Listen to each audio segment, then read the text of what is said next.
அன்னைக்கு ஒரு நாள் பழையரும்பு கடைக்கு போனதில் 2 திங்ஸ் எடுத்துட்டு வந்துட்டோம். இந்த ஆர்சி ஸ்டண்ட்டுக்காரையும் சரி பண்ணியாச்சு. ட்ரோனை ரீஸ்டோர் பண்ணுங்கன்னு சொல்லி ஏகப்பட்ட கமெண்ட் வந்துச்சு. நீங்க கேட்ட மாதிரி ட்ரோன் தான் ரீஸ்டோர் பண்ண போறோம். இந்த ட்ரோன்ல பேட்டரியும் கிடைக்கல, ரிமோட்டும் கிடைக்கல.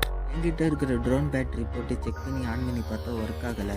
இது போர்டு எதுனா ஃபால்ட்டா இல்லை ஒயர் எதுனா கட்டாக இருக்குன்னு சொல்லி செக் பண்ணி பார்க்கலாமே ஸ்க்ரூ டிரைவரை எடுத்து கழட்ட ஆரம்பித்தேன். ஸ்க்ரூ டிரைவரை எடுத்து கழட்டினதுக்கப்புறம் தான் தெரிஞ்சிச்சு ரிசீவர் போர்டு போயிருக்கு.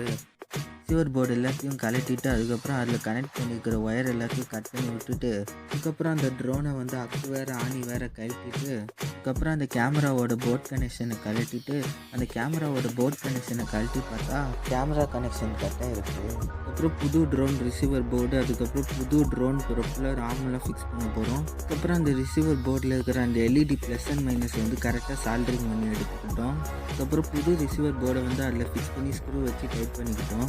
அதுக்கப்புறம் அதில் இருக்கிற எல்இடி லைட்டை கரெக்டாக ஃபிக்ஸ் பண்ணிட்டு ட்ரோனோட புது ஆம் வந்து ஃபிக்ஸ் பண்ணிக்கிட்டோம். அதில் இருக்கிற மோட்டர் கனெக்ஷன்ஸ் வந்து கரெக்டாக கனெக்ட் பண்ணிட்டோம். அதுக்கப்புறம் அதில் இருக்கிற மோட்டர் கனெக்ஷன்ஸ்லாம் கரெக்டாக கனெக்ட் பண்ணிட்டு பழையபடி க்ளோஸ் பண்ணி ஸ்க்ரூ வச்சு டைட் பண்ணிக்கிட்டோம். அதுக்கப்புறம் கேமரா சர்க்யூட் போர்டை வந்து பழையபடி உள்ளே ஃபிக்ஸ் பண்ணி அரேஞ்ச் பண்ணிக்கிட்டோம். ட்ரோன் பறக்குதா இல்லையான்னு பார்க்குறதுக்கு முன்னாடி இந்த மாதிரி வீடியோஸ் தொடர்ந்து பார்க்கணுன்னா நம்ம சேனலை சப்ஸ்கிரைப் பண்ணிட்டு நெக்ஸ்ட் என்ன வீடியோ போடலான்னு சொல்லிட்டு மறக்காமல் கமெண்ட் பண்ணுங்கள். அப்புறம் என்கிட்ட இருக்கிற பேட்டரியை வந்து உள்ளே ஃபிக்ஸ் பண்ணிட்டு இப்போ நீங்களே பாருங்கள், ட்ரோன் பார்த்தீங்கன்னா சூப்பராக ஒர்க் ஆனிச்சு. ட்ரோன் சூப்பராக பறக்கிறத நீங்களே பார்க்கலாம்.